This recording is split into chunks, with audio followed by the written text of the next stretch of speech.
राज्य में खोल 8टी नुआ एडीजे कोर्ट प्रकाश पाइला विज्ञप्ति। ओडिशा सरकार का आईन विभाग राज्य में न्याय सेवा को आहरी सुदृढ़ करने लक्ष्य 8टी नुआ अतिरिक्त जिला और दौरा जज बा एडीजे कोर्ट एवं 3टी विजिलेंस कोर्ट प्रतिष्ठा पाई विज्ञप्ति जारी करिछि।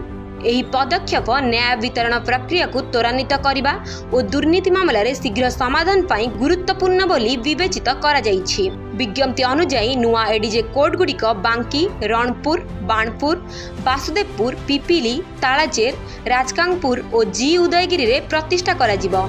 एहा सहित दुर्नीति मामला पाई 3टी नुआ विजिलेंस कोर्ट केन्द्रापड़ा, नयागढ़ और पुरी रे स्थापन करा जिवो। एही विज्ञप्ति अनुसार कोर्ट गुड़िक आवश्यक भित्तिभूमि और कर्मचारी नियुक्ति प्रक्रिया शीघ्र आरंभ करा जिवो। ओडिशा हाईकोर्टर सहयोग रे एही कोर्ट गुड़िक चालू करबा पई न्याय योजना चूड़ांत हेउछि। एहा राज्य रे न्याय व्यवस्था को अधिक प्रभावी करियो बोली आशा करा जाउछि। एभली खबर आगो को सुनिबा पई आम चैनल को लाइक, शेयर, सब्सक्राइब करंतु।